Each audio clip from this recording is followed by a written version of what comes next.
A paz do Senhor Jesus para todos os irmãos, para você que está conectado conosco nesta manhã e para você que vai assistir essa aula posteriormente, que o Senhor Jesus possa abençoar nessa manhã as nossas vidas. Conforme já foi dito pelo nosso irmão Paulo, nós estamos começando hoje um novo trimestre, onde nós iremos estudar sobre a igreja eleita. A igreja eleita, redimida pelo sangue de Cristo e selada com o Espírito Santo da promessa. Iremos estudar 13 lições baseadas na carta de Paulo aos Efésios. Então será um trimestre onde nós iremos estudar essa carta e extrair dela ensinamentos práticos para as nossas vidas. Antes de começarmos a ministração, porque a nossa aula de hoje é a aula número 1. Eu quero apresentar o comentarista, pastor Douglas Batista. E aí estão as qualificações do nosso comentarista desse trimestre. Como sempre, homens qualificados e capacitados para poderem estar comentando as nossas lições da CPAD. A nossa lição de hoje vai ser a lição número 1, Carta aos Efésios, saudação aos destinatários. E o que nós veremos nessa carta de hoje, ou nessa lição de hoje? Na lição de hoje nós vamos ter, na verdade, um panorama sobre esta carta.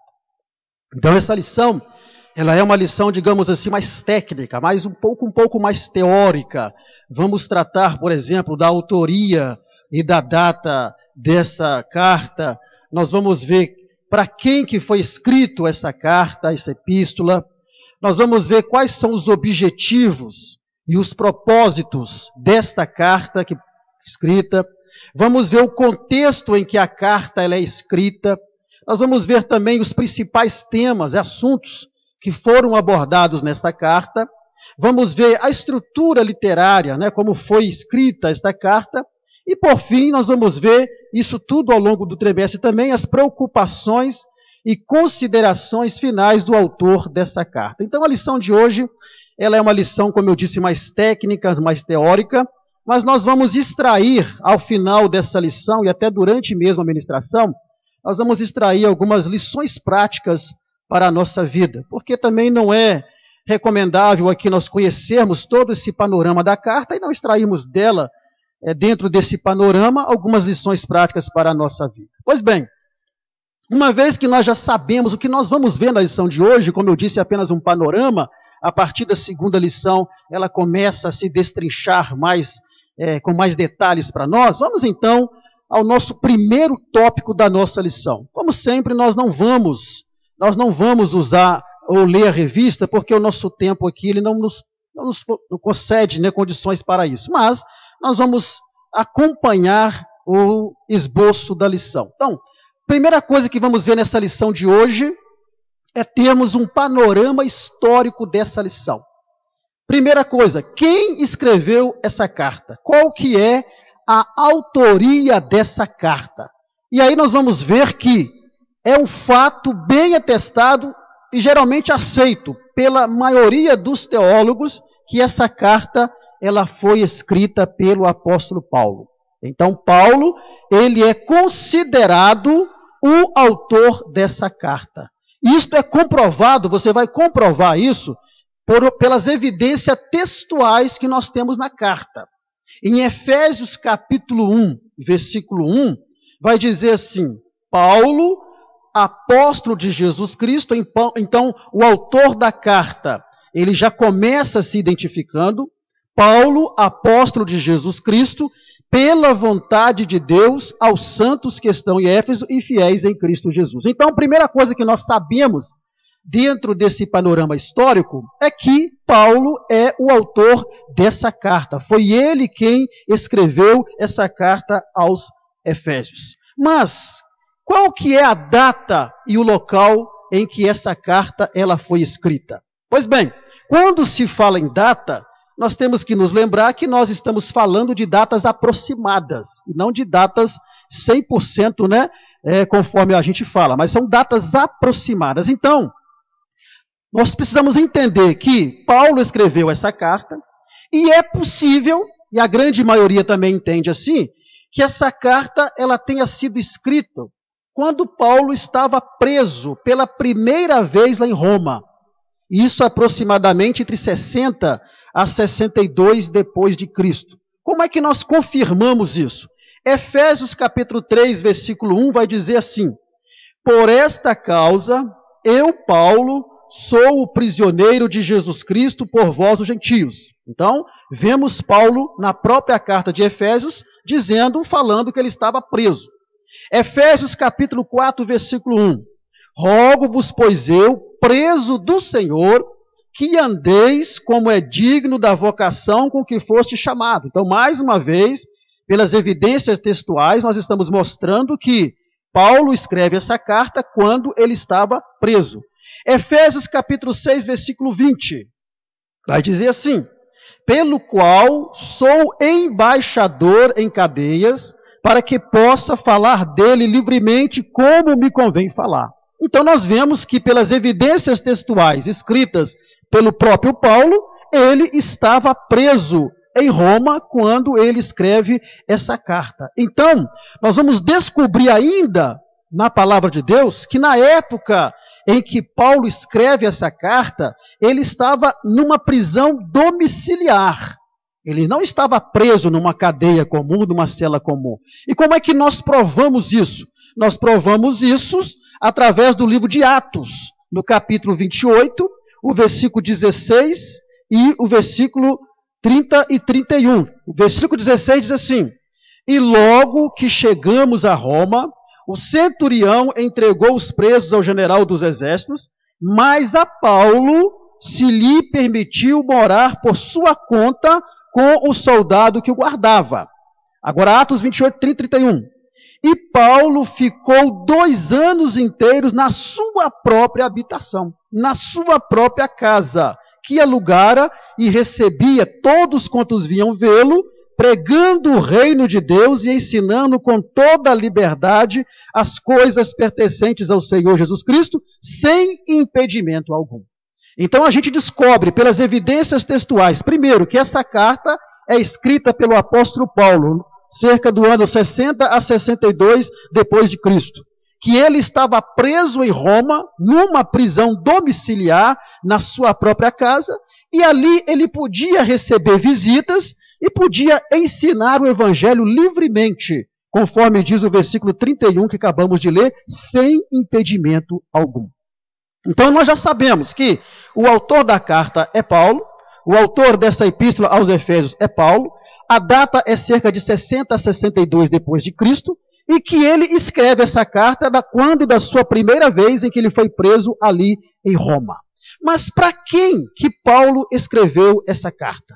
Quais são os destinatários dessa carta? Sobre o destinatário, nós veremos depois no segundo tópico, nós vamos ver com mais detalhes para quem que Paulo ele escreveu essa carta. Pois bem, mas quais são os assuntos práticos que Paulo escreveu nessa carta? A gente percebe que essa carta que Paulo escreve para os Efésios era uma carta em que Paulo não tinha problemas, não tinha um assunto principal para tratar ali com aquela igreja. Então Paulo ele vai abordar vários assuntos práticos ali naquela carta para os irmãos ali da cidade de Éfeso. Então, entre muitos assuntos, aí você pode absorver, lendo a carta, estudando a carta, você pode absorver muitos assuntos. Mas vamos tentar resumir esses assuntos práticos que Paulo ele vai trazer nessa carta que ele escreve para os irmãos ali em Éfeso. Bom, primeiramente no capítulo 1, do versículo 1 ao versículo 2, Paulo vai fazer uma saudação de abertura. No capítulo 1, versículo 3 ao versículo 14, ele vai falar sobre a igreja eleita, vai falar sobre a eleição da igreja. Ainda no capítulo 1, do versículo 15 ao 23, Paulo vai falar uma oração, né? Ele vai fazer uma oração por discernimento, para que o povo de Deus ali tivesse discernimento. No capítulo 2, do versículo 1 ao 22, Paulo ele vai falar sobre o passado, o presente e o futuro do crente. Ele vai mostrar para os irmãos em Éfeso ali como era a vida deles, como é o presente e como será o futuro da igreja ali em Éfeso. No capítulo 3, do versículo 1 ao 13, Paulo ele vai falar sobre o seu chamado, sobre o meu ministério, e ele vai enfatizar que ele não foi chamado por vontade de homem, mas foi chamado por vontade de Deus. Ainda no capítulo 3, do versículo 14 ao 21, Paulo ele vai fazer uma oração de poder nesse texto. Ainda no capítulo 4, versículo 1 ao 16, ele vai falar com os irmãos de Éfeso sobre a responsabilidade do crente e a unidade do crente. Ele vai mostrar para os irmãos que em Cristo não há diferença. Todos somos um em Cristo. Judeus, gregos, todos somos um só. Ainda no capítulo 4, do versículo 17, até o capítulo 5, versículo 1 ao 14, Paulo vai falar sobre o chamado do crente para a pureza. Ele vai falar para os irmãos em Éfeso que eles foram chamados para serem santos, foram chamados para viver uma vida pura, uma vida de santidade. No capítulo 5, versículo 15, até o capítulo 6, versículo 1 ao 9, Paulo vai falar sobre a vocação que o crente tem para uma vida cheia do Espírito Santo. E ele vai dizer ainda que a igreja ela é selada pelo Espírito Santo. No capítulo 6, versículo 10 ao 20, Paulo vai falar sobre a vocação do crente para a batalha espiritual. Paulo vai mostrar para a igreja em Éfeso que nós vivemos uma batalha espiritual. É quando Paulo escreve sobre a armadura de Deus e vai mostrar para os irmãos em Éfeso ali a necessidade que eles tinham de estarem revestidos com a armadura de Deus. E do capítulo 6, versículo 21 ao 24, Paulo ele vai fazer algumas observações e algumas considerações finais. Então, basicamente, de modo resumido, esses são os assuntos práticos que Paulo ele vai trazer nessa carta ali que ele escreve para os irmãos de Éfeso. Mas uma coisa interessante que nós temos que ver é a assinatura e a identidade apostólica de Paulo na carta que ele escreve a Éfeso. Nós vamos ver que Paulo escreveu 13 epístolas e nessas epístolas ele tem algo interessante, porque nenhuma das epístolas que Paulo escreveu, ele se identifica como Saulo. Você pode pegar todas as demais 12 epístolas, que ele não se identifica como Saulo. Ele vai se identificar como Paulo. E isso é interessante. Por quê? Que Saulo, ele ao longo da sua vida espiritual, ele não vai se identificar nas cartas que ele escreve como Saulo, mas vai se identificar como Paulo. Aí vem a grande pergunta, por quê? Teria Deus mudado o nome de Saulo após a sua conversão? E aqui nós vamos desmistificar o entendimento com respeito a isso. Porque alguns ensinam que o nome de Saulo foi mudado para Paulo quando ele se converte. Que Deus mudou o nome de Saulo para Paulo. Nós vamos provar aqui que não é assim. Por que então Saulo ele se identificava como Paulo nas cartas e não como Saulo? Primeiramente, olha só. Nós vamos observar dentro do contexto bíblico, histórico, que Paulo ele tinha 2 nomes diferentes. E isso era um fato considerado comum ali para um judeu. Porque o judeu que tinha cidadania romana, como era o caso de Paulo, apesar de ser judeu, ele tinha cidadania romana e era o caso dele. Então ele tinha 2 nomes. Vamos confirmar isso pelas evidências textuais na Bíblia. Atos capítulo 13, versículo 9, vai dizer assim: Todavia, Saulo, que também se chama Paulo, já começamos a ver aqui, que não houve mudança de nome por parte de Deus, ele também era chamado de Paulo, cheio do Espírito Santo e fixando os olhos nele disse. Agora, Atos 16, 37 vai dizer assim: Mas Paulo replicou, açoitaram-nos publicamente e sem sermos condenados, sendo homens romanos. Aqui Paulo está evocando a sua cidadania romana, porque como eu disse, e vamos ver mais à frente, ele era judeu, mas tinha também a cidadania romana. Atos capítulo 22, versículo 25, vai dizer assim: E quando o estavam atando com correias, disse Paulo. Então nós percebemos pelas evidências textuais, históricas, que Saulo ele tinha 2 nomes.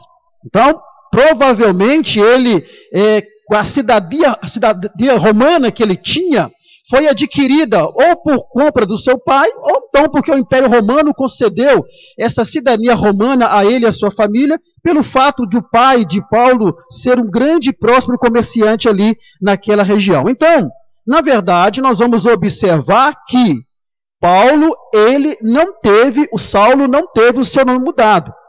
Então vamos observar na história bíblica que Paulo, ele era filho de uma família judaica da tribo de Benjamim. E ele fazia parte do grupo dos fariseus. Filipenses capítulo 3, versículo 5 vai dizer isso. Circuncidado ao 8º dia, da linhagem de Israel, da tribo de Benjamim, hebreu de hebreus, segundo a lei fui fariseu.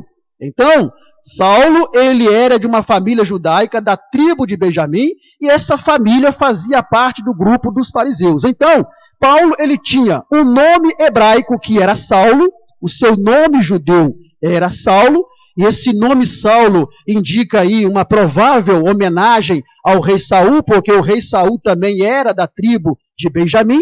Então, seus pais dão a ele o nome de Saulo, o nome hebraico de Saulo. Já o seu nome romano, quando ele adquire a cidadania romana, o seu nome é Paulo, que significa pequeno. Então, Atos 22, 25, novamente diz, e quando estavam atando com correias, disse Paulo. Então, nós temos Paulo com dois nomes. Primeiro, ele tem um nome hebraico que é Saulo, uma suposta homenagem ao rei Saul. E tem um nome romano que era Paulo. Então, nós começamos a observar aqui que não houve uma mudança do nome de Saulo para Paulo, conforme alguns ensinam por aí. Pois bem, então, por que Saulo, após a conversão, ele vai preferir usar o nome de Paulo? Isso é muito fácil de entendermos. Todos nós sabemos, pelos textos bíblicos, que Saulo foi chamado para pregar para quem? Para pregar para os gentios. Então, uma vez que ele foi chamado para pregar para os gentios, ele vai preferir usar o seu nome romano. Vai preferir usar como estratégia o seu nome romano, porque ao usar o seu nome judeu, ele poderia sofrer algum tipo de imediata rejeição, mas ele, na sabedoria divina que ele tem, como ele tinha dois nomes, o nome hebreu que era Saulo, o nome romano que era Paulo, ele então, como estratégia de evangelização, ele vai preferir usar o seu nome romano que é Paulo. Então não houve nenhuma mudança no seu nome da parte de Deus no ato da sua conversão, não. Então nós podemos afirmar que Saulo não virou Paulo e nem tampouco Deus mudou seu nome. Não.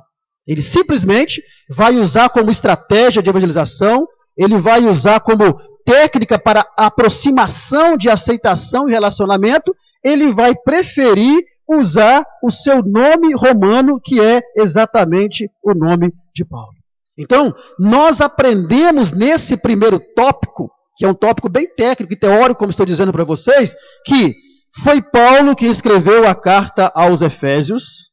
A data e o local é cerca de 60 a 62 depois de Cristo, e Paulo escreve essa carta quando ele está preso pela primeira vez em Roma, e lembrando que Paulo não está preso porque era um criminoso, Paulo não foi preso porque era um bandido, Paulo simplesmente foi preso porque estava pregando a palavra de Deus. Nós já apresentamos os assuntos práticos da carta e vimos que a razão pela qual ele escolhe usar o nome de Paulo na autoria das suas cartas é exatamente porque ele vai usar como uma estratégia de evangelização, de aproximação ali dos gentios, visto que ele foi chamado para pregar para os gentios. Nós podemos confirmar isso lá em Gálatas 1, 15, 16, não vamos ler, que nosso tempo não dá, e Romanos 11, 13, onde ele diz que ele foi chamado para pregar aos gentios. Então, ele vai preferir usar o seu nome romano, que é o nome de Paulo. Então, não houve nenhuma mudança da parte de Deus ali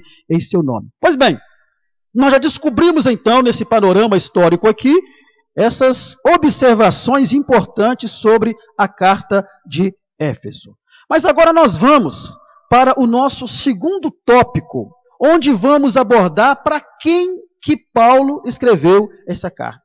quais são os destinatários da carta de Éfeso. E aí nós vamos ter duas situações importantes. Nós vamos ter, primeiramente, os destinatários diretos e vamos ter os destinatários indiretos.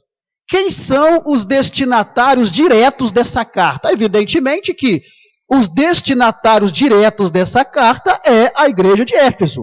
Ele vai começar dizendo na sua saudação ali, aos santos que estão em Éfeso. Então, como destinatário direto, essa carta é escrita para a igreja de Éfeso, para a igreja estabelecida em Éfeso, aos santos que estão em Éfeso. E é importante aqui que Paulo ele vai se direcionar aos irmãos como santos.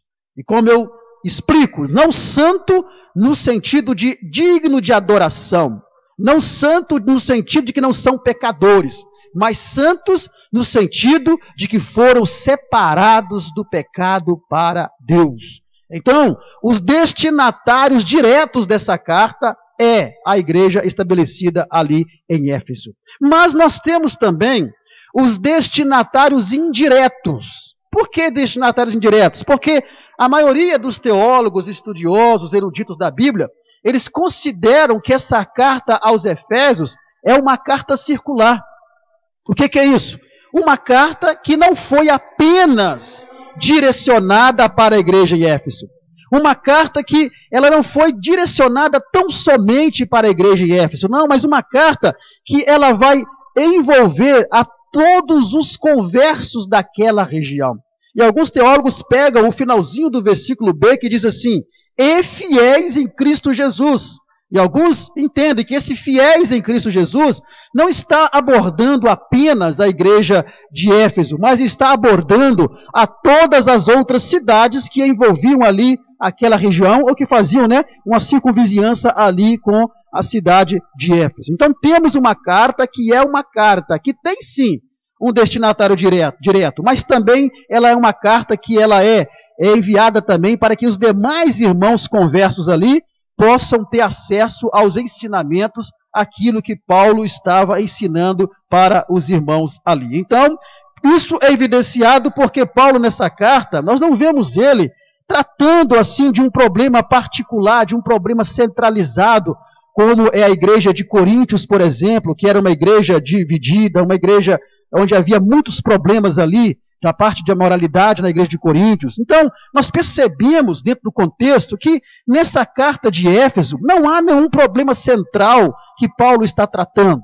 Paulo aqui, ele simplesmente vai abordar diversos assuntos práticos como ensinamento para os irmãos ali. Então, devido a isso, essa carta também ela vai se tornar uma carta circular, em que ela vai alcançar todos os irmãos conversos ali daquela região ali, circunvizinhança a Éfeso. Pois bem, já sabemos então que a carta ela tem como destinatário direto a igreja em Éfeso, mas tem como destinatários indiretos todos os irmãos ali que circunviavam aquela cidade. Pois bem, qual que é o contexto em que a carta ela é escrita? Bom, primeiramente, nós vimos lá no primeiro tópico que essa carta ela é escrita lá, quando Paulo estava preso em Roma. E qual que era o contexto da cidade de Éfeso quando Paulo escreve essa carta e envia essa carta para a cidade de Éfeso? Nós vamos ver primeiramente que aquela cidade de Éfeso, ela era uma cidade, era uma metrópole,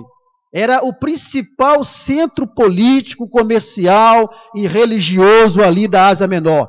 Hoje essa cidade é a atual Turquia, onde fica a Turquia. Então era uma cidade portuária, ficava à beira-mar. Era uma cidade tão importante quanto a cidade de Alexandria no Egito, de Antioquia na Síria. Então era uma cidade principal.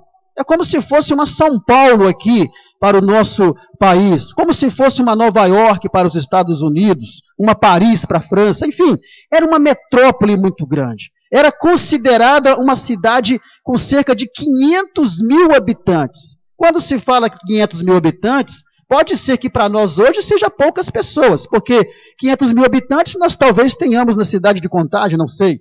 Mas para aquela época, 500 mil habitantes era muita gente. Era muita gente. Então, não era uma cidade pequena para aquela época. Era uma cidade bem estruturada. E era uma cidade turística. Ela possuía ali um anfiteatro, você deve estar vendo na imagem aí esse anfiteatro, que cabia pelo menos 25 mil pessoas dentro desse anfiteatro. Cabia uma cidade inteira dentro desse estádio. Esse estádio tinha pista para corrida, tinha arenas para lutas, aconteciam muitas lutas entre gladiadores, de animais também contra homens, enfim. Era uma cidade espetacular. Então, prosseguindo esse contexto aí, vamos observar que essa cidade, além de ser uma cidade turística, era uma cidade pagã. Era uma cidade idólatra. Havia nessa cidade o templo de Ártemis, ou Diana, deusa Diana, que é a deusa da fertilidade. Havia esse templo, e era um templo magnífico. É um templo que faz parte das maravilhas do mundo antigo, das 7 maravilhas do mundo antigo. Tão espetacular que era esse templo. Aí você vê a imagem sugestiva, né, desse templo ali de Ártemis, de Diana, a deusa da fertilidade. E essa deusa da fertilidade, Diana ou Ártemis, ela era representada por uma figura feminina com muitos seios, como você está vendo na imagem aí. Então era uma grande estátua. E era uma cidade tão idólatra que eles acreditavam que essa estátua, ela teria vindo do céu, teria caído do céu. Atos 19:35 vai falar sobre isso. Então, era uma cidade onde havia uma adoração a essa deusa da fertilidade. Havia um templo específico para ela. E toda a economia dessa cidade de Éfeso girava em torno desse turismo e da comercialização de objetos relacionados a essa deusa. Então, essa deusa, com seu templo, né, movimentava o comércio, movimentava a economia ali da cidade de Éfeso. É como se fosse a cidade da Aparecida do Norte aqui no Brasil. Então, da mesma forma, Éfeso era uma cidade muito, mas muito movimentada. Era uma cidade muito grande, era uma cidade bem estruturada. Enfim, era uma cidade muito bonita, era uma cidade muito grande. Mas era uma cidade pagã, era uma cidade idólatra. Pois bem, uma vez que nós conhecemos como era a cidade de Éfeso, vamos conhecer um pouco da igreja que foi estabelecida em Éfeso. Então, estamos analisando o contexto em que essa carta ela é escrita e enviada ali para Éfeso. Então, a igreja em Éfeso, ela vai se estabelecer a partir da chegada de Paulo ali, por ocasião da sua segunda viagem missionária, mais ou menos em 52 depois de Cristo. Paulo ele vai chegar ali na cidade de Éfeso e ele vai ficar por 3 anos ali evangelizando aquela cidade. Atos 20:31 vai nos afirmar isso, depois você lê. Por 3 anos, Paulo vai ficar pregando e ensinando ali naquela cidade. E nós vamos observar que durante o período que Paulo ficou ali pregando e ensinando, muitas coisas maravilhosas aconteceram ali naquela cidade. Primeiro, batismo nas águas e com o Espírito Santo. Paulo chega ali e encontra 12 homens que haviam aceitado o Evangelho, mas que ainda não tinham recebido o batismo com o Espírito Santo e nunca tinham ouvido falar sobre o Espírito Santo. Então, Paulo ali, ele vai orar e aqueles homens serão cheios do Espírito Santo. Durante o período que Paulo está ali pregando e ensinando em Éfeso, vai haver também a evangelização dos judeus na sinagoga. Mas Paulo é rejeitado por eles naquela sinagoga, e diz a Bíblia que ele vai para uma escola, e naquela escola ele também prega e ensina a palavra. Nós vamos ver operação de maravilhas, de milagres que aconteceram ali por meio de Paulo. Diz a Bíblia que através dos lenços de Paulo, pessoas eram curadas. E aqui nós temos que tomar cuidado para não fazer disso uma doutrina, porque isso não é uma doutrina. Isso era uma espontaneidade do Espírito Santo que usava Paulo dessa forma, e através dos seus lenços, pessoas eram curadas. Mas nunca que Paulo ensinou que deveria se fazer isso. O que nós estamos observando, que era uma forma que Deus, que o Espírito Santo usou Paulo. E isso não foi criado uma doutrina em cima disso pelo apóstolo Paulo. Mas muitos milagres, muitas maravilhas aconteceram ali, em Éfeso, quando Paulo passou por ali. E devido a toda essa manifestação, a igreja em Éfeso crescia de forma extraordinária. A igreja começou a crescer. E começou a crescer de tal forma que a economia da cidade começou a ser afetada. O que nós dissemos aqui? Que a economia da cidade era baseada na comercialização de objetos relacionados à deusa Diana, a deusa da fertilidade, ao templo de Artemis, que é o templo dela. Então, todo o comércio e a economia era baseado nisso. E devido às pregações de Paulo, devido ao evangelismo de Paulo, muitas pessoas começaram a se converter. E aí começou a enfraquecer o comércio.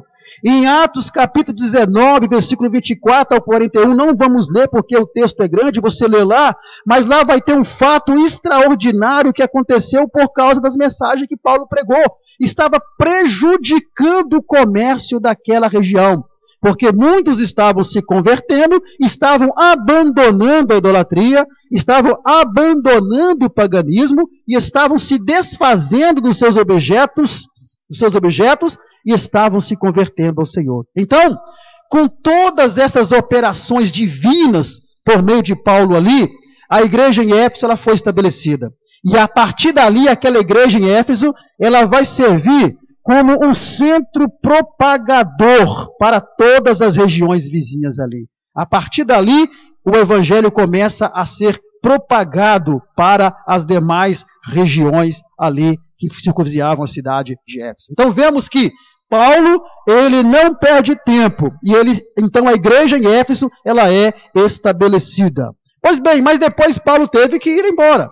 E agora Paulo, então, ele vai escrever a carta para a igreja. Cerca de 10 anos depois, a igreja foi estabelecida, muitos homens de Deus passaram por ali para tomar conta daquela igreja, pastores foram estabelecidos ali, e cerca de 10 anos depois, agora preso em Roma, preso na sua própria casa, numa prisão domiciliar, Paulo, então, ele escreve e envia uma carta aos crentes de Éfeso. E é interessante porque nas demais cartas que Paulo escreve, a gente percebe que Paulo escrevia sempre para poder orientar a igreja por causa de alguma informação que Paulo tinha sobre aquela igreja, e ele então resolvia escrever. Mas aqui não.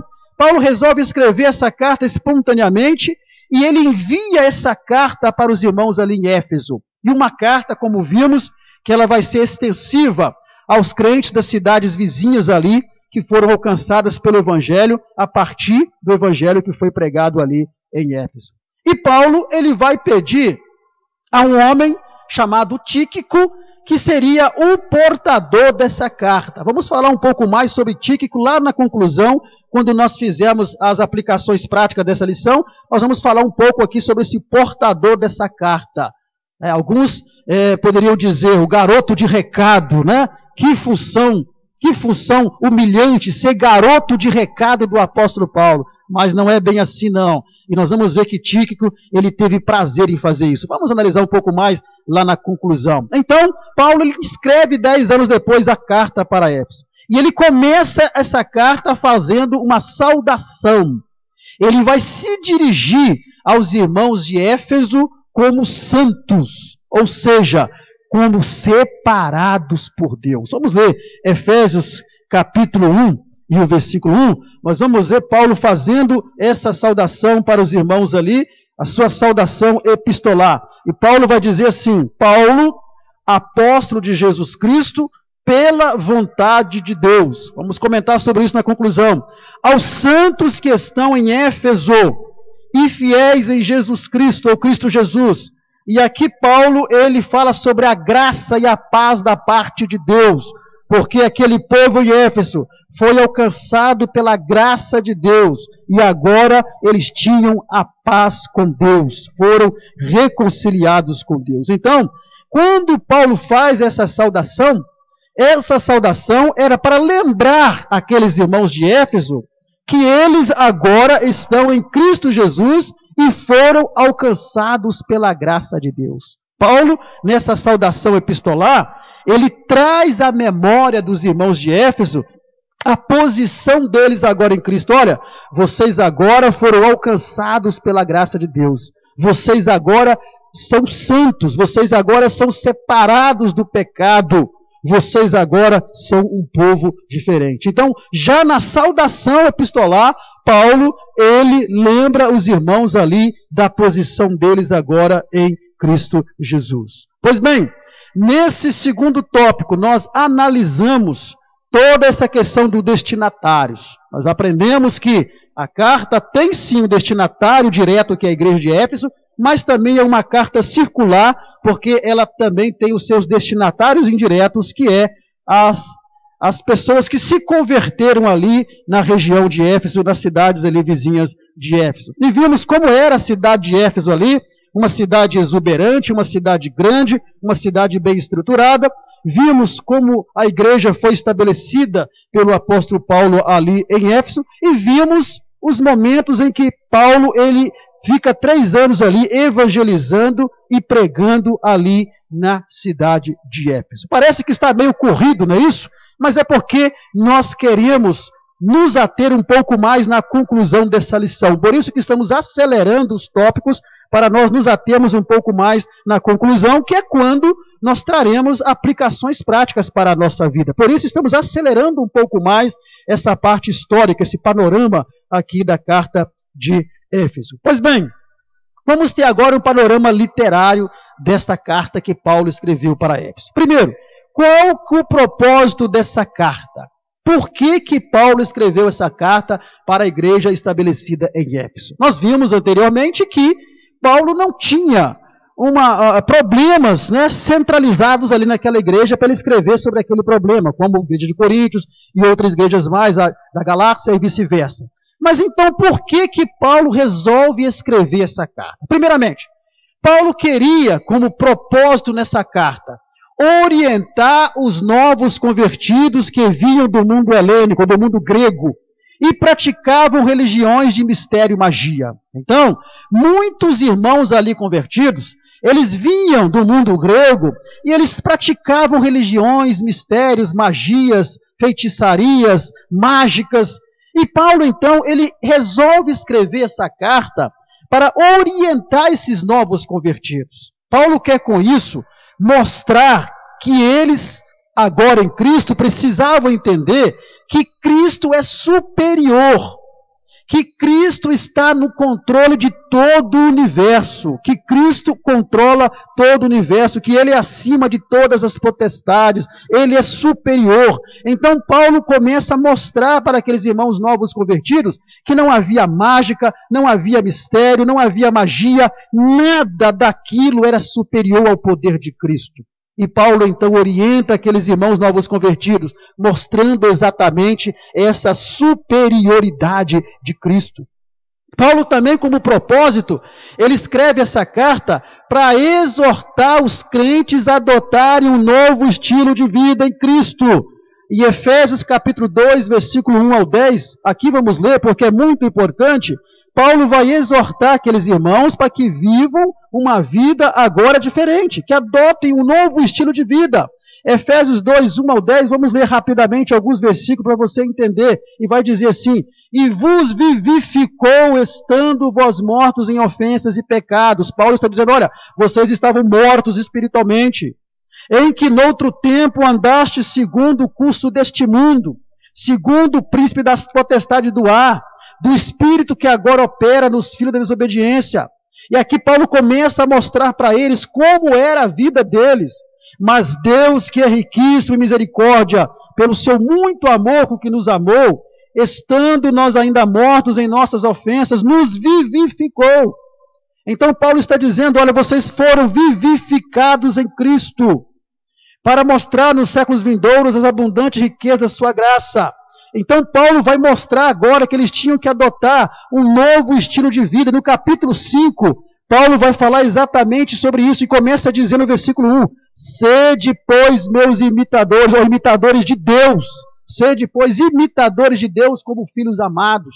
Então, o segundo propósito dessa carta é exortar esses crentes que eles precisavam adotar um novo estilo de vida. Deveriam esquecer o passado pecaminoso deles de imoralidade, deveriam esquecer o passado pecaminoso deles ali de bebedeiras, pois agora eles eram novas criaturas. O que Paulo estava dizendo para aqueles irmãos em Éfeso ali Era a mesma coisa que ele disse para os irmãos ali de Coríntios, em 2 Coríntios 5,17. Aquele que está em Cristo, nova criatura é. As coisas velhas se passaram, eis que tudo fez novo. Era exatamente isso que Paulo estava dizendo para os irmãos em Éfeso, que eles agora eram novas criaturas e que eles não podiam mais, ter o mesmo estilo de vida que eles tinham antes de conhecerem a Cristo. Terceiro propósito dessa carta: exortar os crentes a se empenharem pela paz, a unidade entre judeus e gentios. Isso é importantíssimo. Paulo queria mostrar, está no capítulo 4 isso. Paulo queria mostrar para eles que em Cristo não há diferenças. Em Cristo não há judeu. Em Cristo não há grego. Em Cristo não há gentio. Em Cristo todos somos um só. Paulo estava exortando os crentes para se empenharem por essa paz, para se empenharem por essa unidade, para que eles entendessem que agora não havia diferença entre eles, porque eles estavam em Cristo, e Cristo une todos num só corpo. Então, esses são os principais propósitos, resumindo, são os principais propósitos da carta que Paulo escreve para os irmãos ali que estão em Éfeso. Pois bem, mas qual que é a mensagem geral dessa carta? Quando você pega essa carta e você observa ela, qual que é a mensagem geral que Paulo queria trazer para os irmãos ali daquela cidade? Primeiramente, essa mensagem vai girar em torno de duas temáticas principais. Paulo vai abordar de um modo bem ali detalhado duas temáticas principais. Primeiro, Paulo vai mostrar Jesus Cristo como a cabeça. Em Efésios 1, 22, 4 e 15, 5 e 23, que não vamos ler, Paulo vai mostrar isso.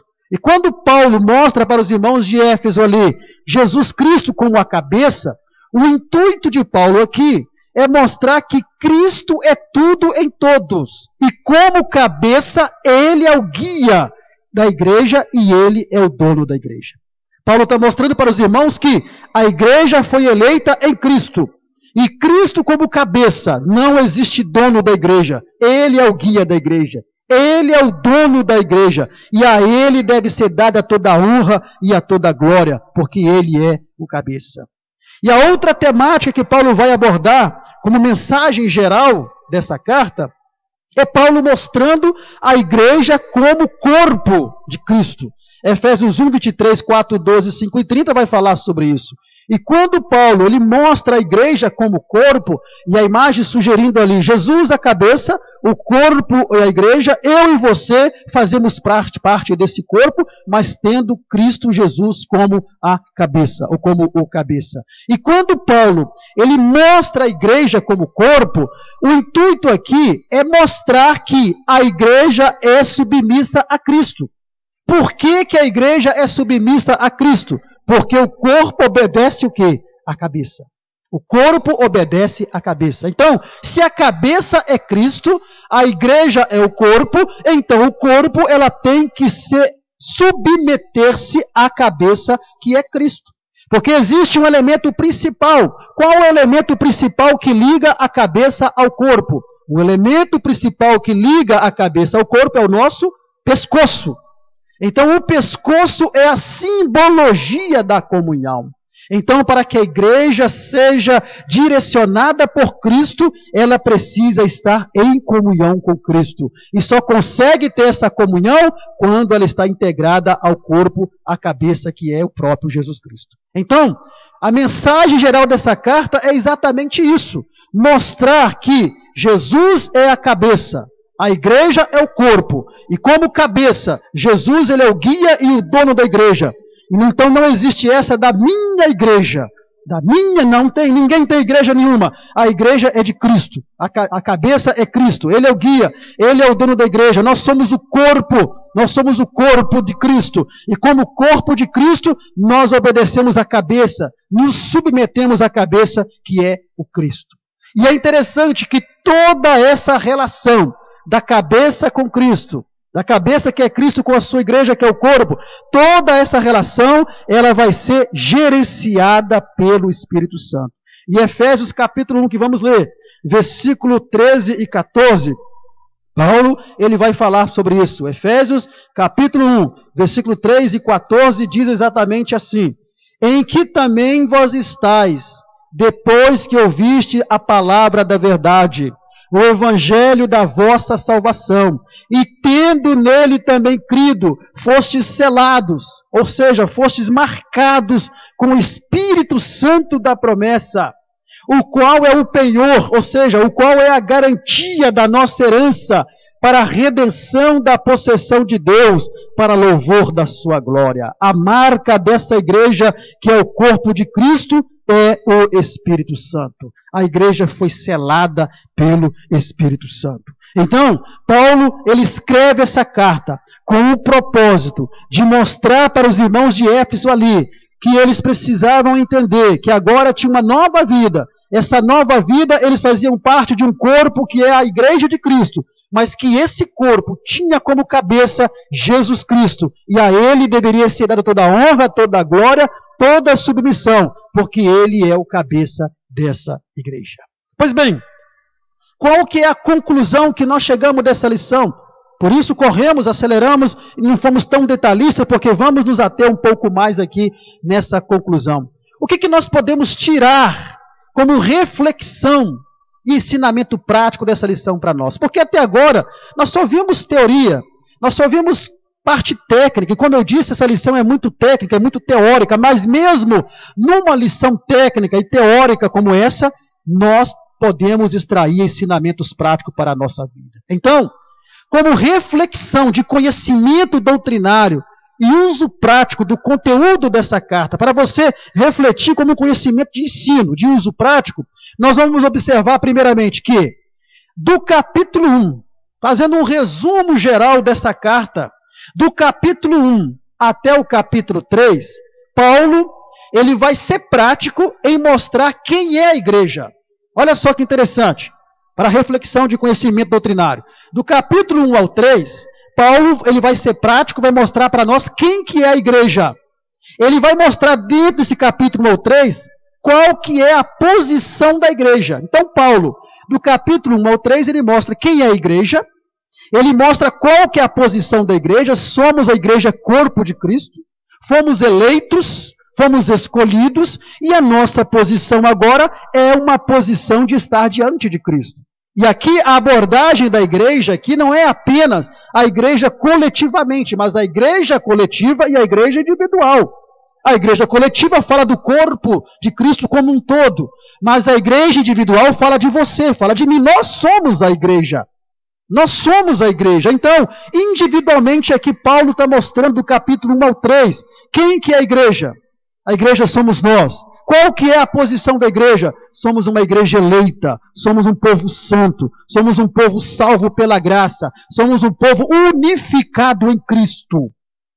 Do capítulo 4 ao capítulo 6, Paulo ele vai ser prático em mostrar como a igreja deve viver na prática. Olha que interessante. Do capítulo 1 ao 3, ele mostra quem é a igreja. Ele mostra qual que é a posição da igreja. E a nossa posição é uma posição privilegiada. No capítulo 4 ao 6, ele vai mostrar como que a igreja deve viver na prática. Ou seja, ele esclarece para os irmãos, olha, vocês são a igreja e corpo de Cristo, Cristo é a cabeça desse corpo, a posição de vocês é a posição de uma igreja santa, de um povo salvo pela graça, de um povo unificado em Cristo, mas vocês precisam entender como deve ser a vida de vocês na prática cristã. E aí do capítulo 4 ao capítulo 6, Paulo vai mostrar isso da mesma forma, não também apenas coletivamente, mas também individualmente. Eu sei quem sou eu sou a igreja de Cristo. Eu tenho uma posição de igreja santa, unida pela graça, e salva. E agora eu tenho que entender como eu devo viver na prática, como igreja coletiva e como igreja individual. E como que deve ser essa vivência na prática? Uma igreja unida em santidade. Primeiramente, uma igreja unida em santidade. Nós demos um estudo bíblico aqui, há alguns meses atrás, sobre os perigos espirituais, ou os perigos que ameaçam a santidade e a unidade da igreja. E são duas coisas que Paulo se preocupou ao escrever a carta aos irmãos da lei de Éfeso, com santidade e com unidade. Por quê? Porque tudo que o consórcio satânico está fazendo, formado pela carne, pelo adversário, pelo mundo, que é o sistema pecaminoso, é exatamente tentar tirar da igreja essas duas coisas, esses dois elementos, a unidade e a santidade. Porque se ele consegue tirar da igreja coletiva e da igreja individual, se ele consegue tirar a unidade e a santidade, ele tira a operação do Espírito Santo no meio da igreja. Então Paulo vai mostrar que a igreja precisa viver na prática como uma igreja unida em santidade, uma vida santa. Há um jargão popular que diz assim: ó, venha como estás, e tem que vir como está mesmo, mas não pode permanecer como estás. É venha como estás, mas mude de vida. Não é venha como estás e continua como estás, não. Venha para ser mudado, venha para ser transformado. Mas a santidade e a unidade da igreja está sendo ameaçada. E Paulo vai mostrar para os irmãos ali que, como igreja, eles precisam viver uma igreja unida em santidade. Viver na prática com uma boa convivência social e familiar. E aí Paulo vai falar sobre a relação dos pais com os filhos, do marido com a mulher. Vai falar da relação dos empregados com seus patrões, dos patrões com os empregados. Isso é o quê? É Paulo mostrando a necessidade de uma boa convivência social e familiar.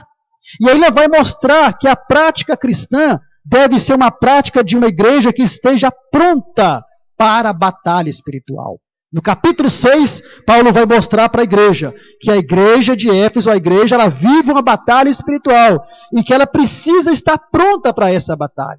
E como é que a igreja ela fica pronta para essa batalha? Quando ela se reveste da armadura de Deus. Então nós temos como reflexão de conhecimento doutrinário, Paulo mostrando no capítulo 1 ao 3 quem é a igreja e qual é a posição da igreja. Do capítulo 4 ao 6, ele vai mostrar como deve ser a igreja na prática, no seu dia a dia, na sua prática cristã, no seu dia a dia. Pois bem, esses são aprendizados de conhecimento doutrinário. Mas quais são o aprendizado prático? Nesse panorama que nós fizemos aqui dessa carta, o que nós podemos extrair de aprendizado prático para a nossa vida? Aí nós vamos começar agora a aplicação prática para nós. Porque não adianta ficarmos aqui só na teoria, na história. Vamos extrair então alguns aprendizados práticos para nós. Primeiro, nós observamos ao longo da carta que mesmo preso, Paulo não está desanimado e nem deixou de realizar a obra de Deus. Olha que interessante. Mesmo preso, olha que Paulo foi preso várias vezes, e todas as vezes que Paulo foi preso, ele não deixava de adorar a Deus, ele não deixava de realizar a obra de Deus. E aí nós vamos lá para Atos, no capítulo 16, se não me engano, quando Paulo foi preso com Silas, apanharam, tomaram uma surra dos soldados, mas diz a Bíblia que perto da meia-noite Paulo e Silas louvavam a Deus. Por quê? Porque mesmo preso, Paulo não desanimava. Mesmo preso, ele não deixava de realizar a obra de Deus. Em 2 Timóteo, capítulo 2, versículo 9, Paulo vai dizer que ele estava preso, mas a palavra de Deus não estava presa. Ou seja, mesmo na prisão, ele continuava a realizar a obra de Deus. E qual é o momento que estamos vivendo? Estamos vivendo um momento de quarentena, momento em que os irmãos estão presos dentro das suas próprias casas, mas mesmo assim, a palavra de Deus não está deixando de ser pregada. A igreja não pode desanimar. Deus tem disponibilizado recursos tecnológicos para que a palavra de Deus continue sendo pregada. Então, a situação que Paulo estava, Paulo tinha razão talvez de reclamar. Veja bem, razão.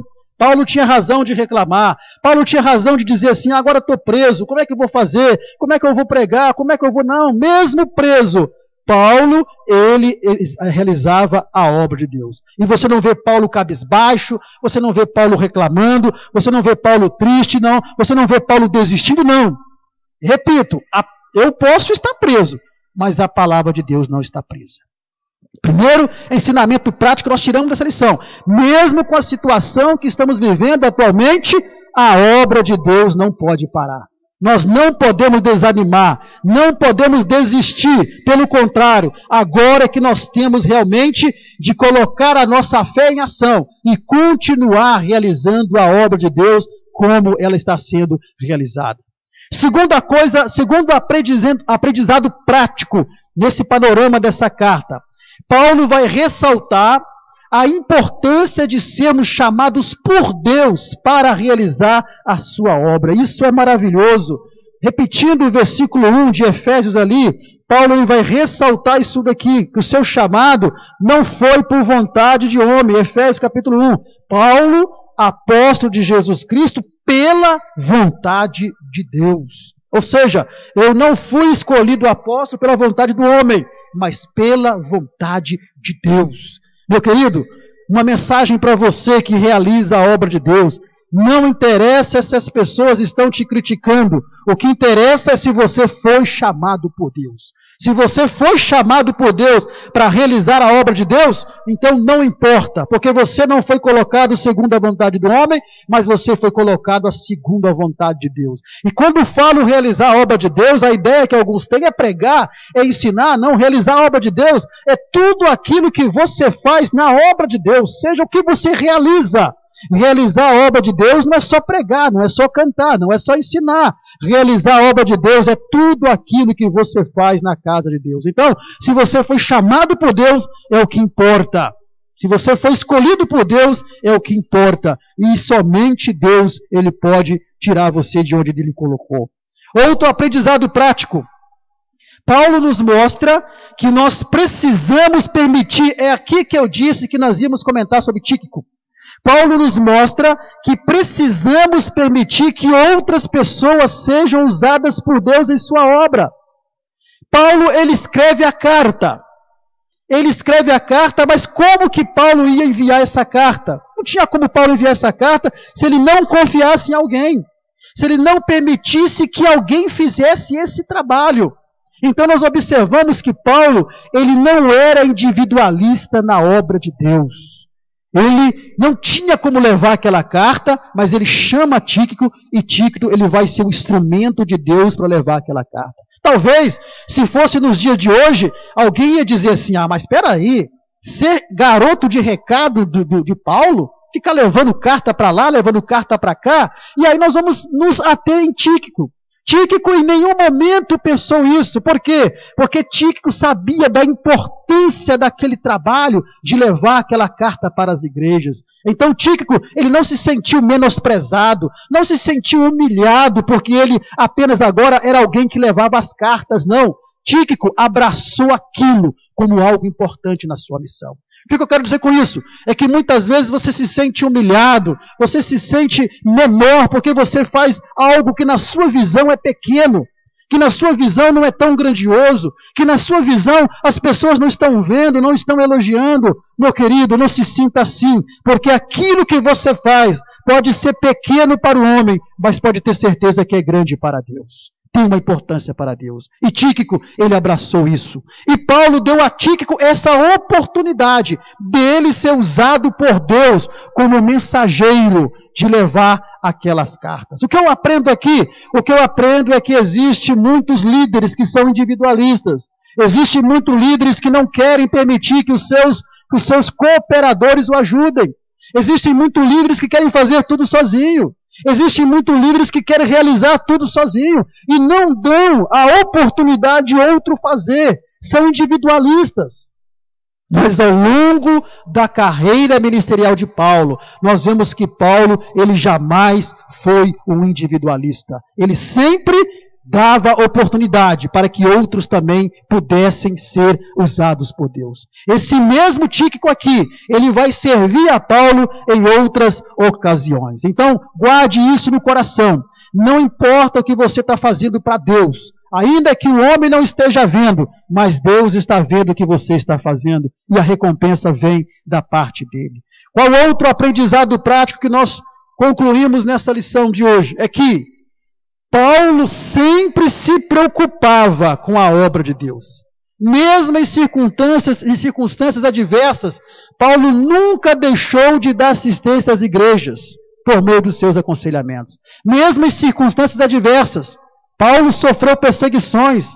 Paulo, ele sofreu ameaças. Paulo, ele apanhou. Houve uma ocasião em que Paulo apanhou tanto, mas tanto, tomou uma coça tão grande, que diz a Bíblia que Paulo teve que se fingir de morto para não morrer.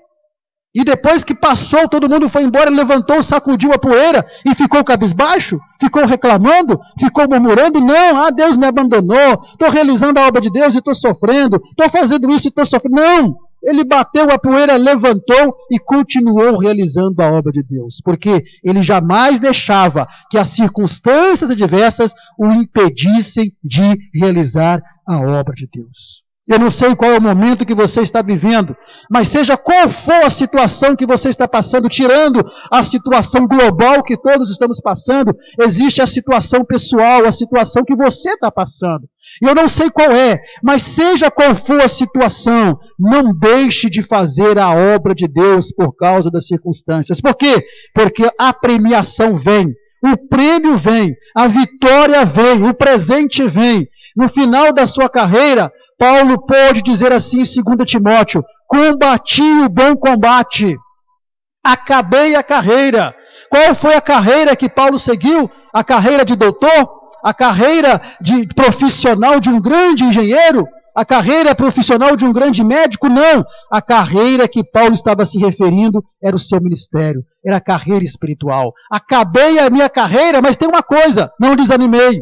Acabei a minha carreira, mas guardei a fé. E agora a coroa da justiça me aguarda para todos aqueles, para mim e para todos aqueles que amam a volta do Senhor. Então pensa na recompensa, pensa naquilo que Deus está guardando para você. Porque diz a palavra de Deus assim, o mesmo Paulo, se não me engano, disse em Coríntios: mas esforçai-vos e não desfaleçam as vossas mãos, porque a vossa obra tem uma recompensa. E Paulo, ele foi grandemente recompensado. Então nós concluímos que ele, independente de qualquer situação, mesmo preso, mesmo doente, ele dava assistência à igreja. E ele vai escrever mais 12 cartas ali, a carta de Romanos, 1 e 2 Coríntios, a carta de Gálatas, Filipenses, Colossenses, 1 e 2 Tessalonicenses, 1 e 2 Timóteo, Tito e a carta a Filemão. Ou seja, em qualquer situação,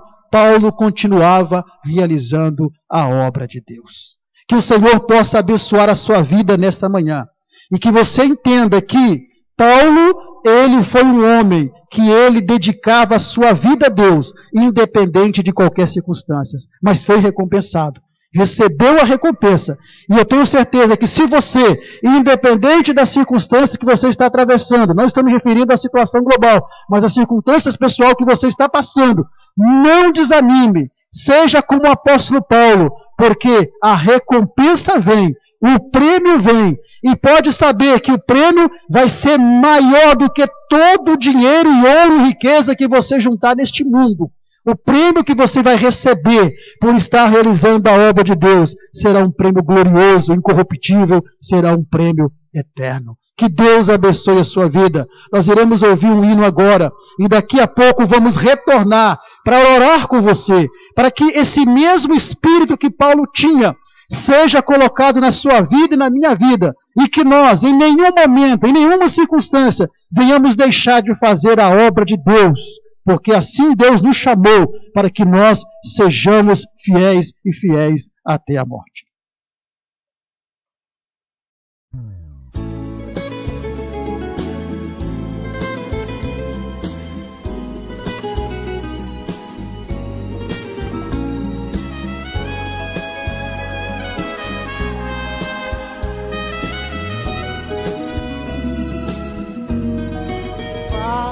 Daniel, o que aconteceu? Eu tenho uma cova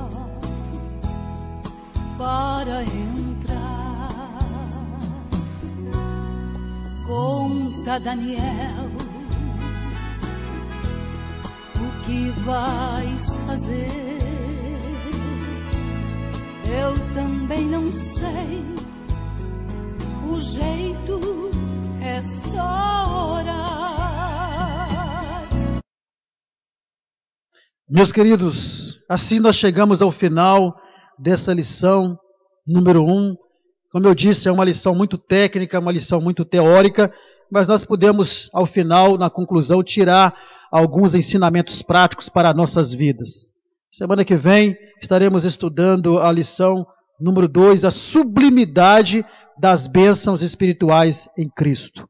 E que Deus possa abençoar a sua vida. Se a quarentena ainda estiver, sendo executada, nós estaremos aqui online novamente. Convidamos você desde já para estar conosco também nessa próxima transmissão. Na quinta-feira também, nós estaremos, com a graça de Deus, com a permissão de Deus, se Jesus não voltar, nós estaremos dando continuidade ao estudo que nós começamos na quinta passada. Quem acompanhou na live aí, já sabe que estudo é esse. Estamos falando sobre os efeitos da oração. E ainda está faltando alguns efeitos para serem apresentados. Então, quinta-feira que vem, quinta agora, eu te convido a se conectar conosco a partir das 20 horas e nós estaremos dando continuidade a esse estudo sobre os efeitos da oração. Onde você está agora, curva a sua cabeça e vamos orar a Deus.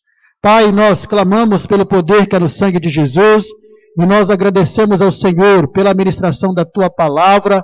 Meu Deus, que haja em nós o mesmo ânimo, a mesma força, a mesma alegria, o mesmo poder, ó Pai, que havia na vida do apóstolo Paulo. Para que assim, ó Deus, nós, em nenhuma circunstância e em nenhuma adversidade, nós venhamos deixar, ó Deus, de realizar a Tua obra. Ó Pai querido, aplica a Tua palavra em nossos corações e em nossas vidas. A cada um que acompanhou essa transmissão, aqueles que irão assistir posteriormente, que o Senhor possa falar poderosamente, Deus querido, na vida de cada um, em nome do Senhor Jesus. A graça de nosso Senhor Jesus Cristo, o amor de Deus e a consolação do Espírito Santo seja com todos vós, desde agora e para sempre. Amém e amém. Que o Senhor vos abençoe.